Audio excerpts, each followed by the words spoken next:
Pemirsa, kasus kematian Brigadir Yosua tidak berhenti pada pelaku pembunuhan tapi juga tersangka obstruction of justice yang menyeret sejumlah nama perwira di institusi kepolisian. Salah satunya adalah Brigjen Hendra Kurniawan yang belakangan mengaku ditipu oleh mantan Kadif Propam Irjen Verdi Sambo. Mantan Kepala Biro Pengamanan Internal Polri, Brigjen Hendra Kurniawan mengaku telah ditipu oleh tersangka pembunuhan Brigadir Yosua Verdi Sambo. Hal tersebut diungkapkan Hendra Kurniawan dalam berita acara perkara pemeriksaan etik. Brigjen Hendra yang kini menjadi tersangka obstruction of justice menyatakan diutus oleh Sambo untuk menemui keluarga Brigadir Yosua di Jambi untuk memberi penjelasan kepada keluarga Brigadir Yosua. Dalam BAP, Hendra menyampaikan pada 11 Juli 2022 berangkat bersama Kombes Nur Patria, Kombes Susanto dan AKP Rifaizal Samuel menemui Verdi Sambo di ruang kerjanya. Saat itulah Hendra mengaku mendapat perintah atas skenario pembunuhan Brigadir Yosua yang dimainkan oleh Sambo.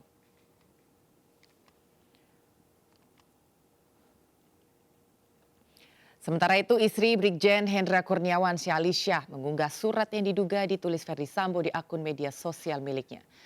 Dalam surat yang ditulis tangan tersebut, Sambo menyebut Brigjen Hendra Kurniawan dan Kombes Agus Nur Patria tidak terlibat perusakan CCTV di Pos Satpam Duren 3, Jakarta Selatan. Mereka hanya melakukan perintah dirinya sebagai atasan. Sambo juga berharap agar surat tertanggal 30 Agustus ini bisa menjadi keterangan tambahan bagi penyidik. Sebelumnya Verdi Sambo juga pernah menulis surat berisi penyesalan dan permintaan maaf kepada rekan-rekan hingga seniornya di Polri yang terkena dampak dari perbuatannya. Surat yang juga ditulis tangan tersebut ditandatangani Verdi Sambo di atas materai pada tanggal 22 Agustus 2022 yang lalu.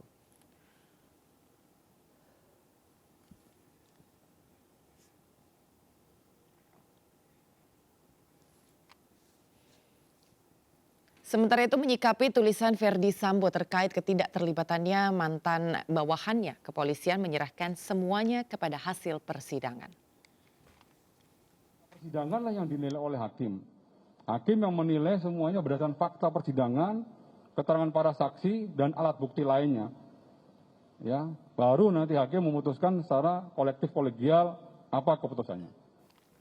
Nah pemirsa, narasi dugaan pelecehan seksual masih terdengar dalam kasus pembunuhan Brigadir Yosua. Padahal penyidikan atas laporan tersebut telah dihentikan oleh penyidik.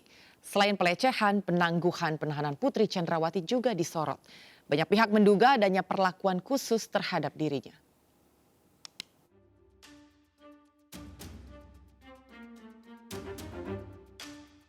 Istri Verdi Sambo, Putri Chandrawati telah ditetapkan sebagai tersangka atas kasus pembunuhan berencana Brigadir Yosua beberapa waktu lalu. Dalam pemeriksaannya, Putri tetap ngotot mengaku sebagai korban pelecehan seksual yang dilakukan oleh Brigadir Yosua.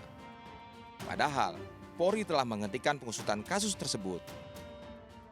Narasi pelecehan seksual juga kembali disuarakan oleh Komnas HAM. Dalam konferensi persnya, Komnas HAM menyebut adanya dugaan pelecehan seksual yang terjadi di Magelang, Jawa Tengah. Terus kemudian terdapat dugaan kuat terjadinya peristiwa kekerasan seksual yang dilakukan oleh Brigadir J kepada saudari PC di Magelang tanggal 7 Juli 2022. Tadi detailnya disampaikan Bu Andi. Kemudian terjadinya obstruction of justice dalam penanganan dan pengungkapan peristiwa kematian Brigadir J. Selain narasi pelecehan seksual, penangguhan penahanan Putri Chandrawati juga menjadi sorotan. Alasan kemanusiaan karena memiliki anak balita dinilai tidak masuk akal meloloskan Putri dari jeruji besi. Pasalnya, banyak kasus lain dengan tersangka memiliki balita dan sedang mengandung tetap dijebloskan ke penjara.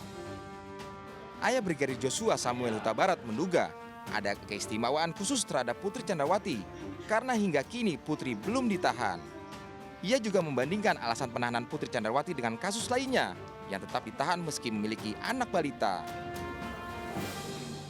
Apa hal makanya tidak ditahan Ibu Putri?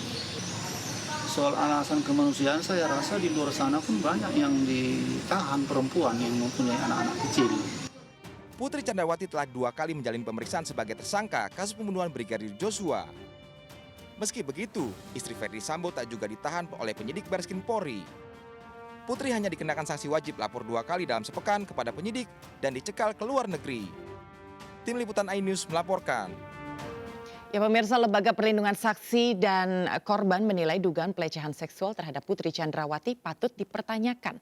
Pelecehan tersebut dinilai janggal lantaran ada relasi kuasa.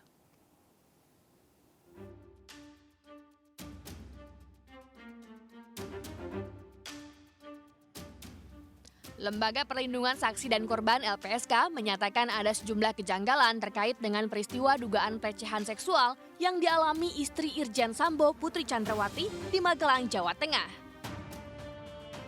Ada 7 kejanggalan atas dugaan peristiwa asusila atau pelecehan seksual di Magelang, kata Wakil Ketua LPSK Edwin Partogi.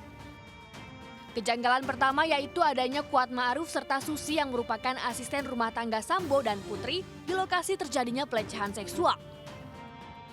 Selanjutnya ada konteks relasi kuasa.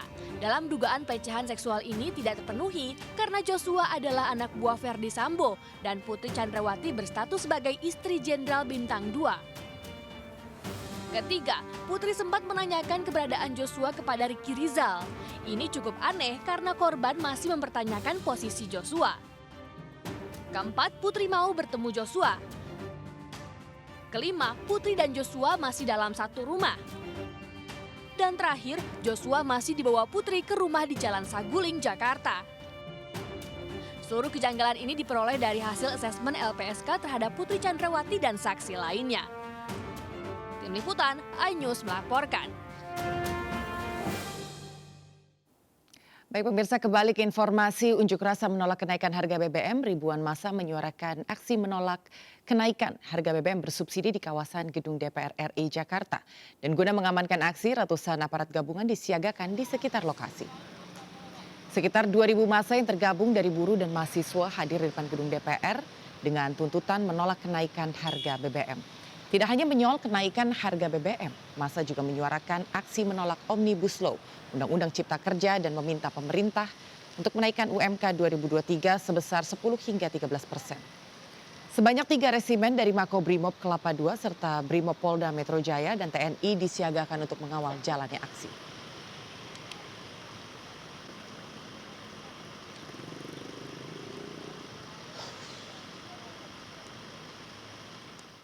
Pemirsa, kembali kita pantau jalannya aksi menolak kenaikan harga BBM bersubsidi di kawasan DPR RI Jakarta. Sudah ada rekan kami Kevin Pakan di lokasi. Selamat sore Kevin, seperti apa situasinya saat ini?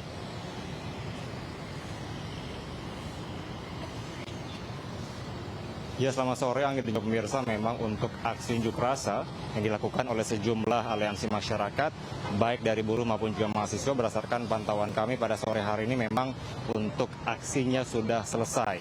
Di mana kami memantau tadi sekitar pukul 16.30 atau sekitar 20 menit yang lalu, ini pihak dari mahasiswa telah membubarkan diri. Pasca tadi sempat adanya pihak dari anggota DPR yang sempat menemui dari para mahasiswa, yang mana sebenarnya ini mereka nantinya akan membawa atau menyampaikan hasil demo atau hasil unjuk rasa pada sore hari ini kepada anggota DPR yang lain. Dan memang berdasarkan pengamatan kami, bila kami mantau dari tadi siang tadi, di mana setidaknya memang ada 2 aliansi masyarakat yang melakukan aksi unjuk rasa pada sore hari ini. Di mana yang pertama adalah dari pihak Konfederasi Serikat Pekerja Indonesia atau KSPI, yang mana tadi berdasarkan pantauan kami ada sekitar 3.000 sampai 5.000 peserta yang tiba atau datang di depan gedung DPR RI Jakarta. Di mana memang kalau dari pihak buruh ini memang diawali atau datang sekitar pukul 10, maksud kami 11.30, tepatnya di depan gedung DPR ini. Dan memang setidaknya tadi kalau dari pihak buruh ada sejumlah tuntutan yang mereka inginkan atau menjadi fokus utama dari aksi unjuk rasa pada hari ini. Di mana yang pertama adalah terkait dengan kenaikan harga BBM, kemudian yang kedua adalah mereka tetap sampai dengan saat ini untuk meminta penolakan terhadap Omnibus Law Cipta Kerja dan meminta adanya kenaikan dari UMK 2023 yakni sebesar 10 sampai dengan 13%. Dan tadi pada saat sekitar pukul 14.30 pihak dari buruh telah selesai menyampaikan orasinya, dan tadi sekitar pukul 15.00 ini telah dilanjutkan dari pihak mahasiswa, dalam hal ini dari Himpunan Mahasiswa Islam atau HMI. Dan tadi kalau kita memantau dari jalannya aksi unjuk rasa pada pihak mahasiswa, ini kami mantau juga tetap berjalan kondusif. karena memang terdapat juga penjagaan yang cukup ketat dari pihak kepolisian. Kalau kita lihat dari pihak kepolisian ini senantiasa berjaga, baik personil secara pribadi dan juga dari kendaraan-kendaraan taktis. Seperti kami mantau juga tepatnya di depan gedung DPR ini, adanya juga kawat berduri yang senantiasa dijaga atau disiagakan di depan gedung DPR RI. Dan juga Anda pemirsa dapat kami informasikan bahwa di depan gedung DPR RI ini, tepatnya di jalan rayanya, ini terpantau cukup normal dan kami mantau tidak adanya kemacetan atau dampak dari aksi unjuk rasa pada sore hari ini. Anggi, kembali ke Anda. Baik, terima kasih Kevin Pakan untuk informasinya melaporkan langsung dari DPR Jakarta. Selamat bertugas kembali, Kevin. Pemirsa, kami masih akan segera kembali dengan informasi lain bersama dengan rekan David Silahoy. Tetap di MNC News Now.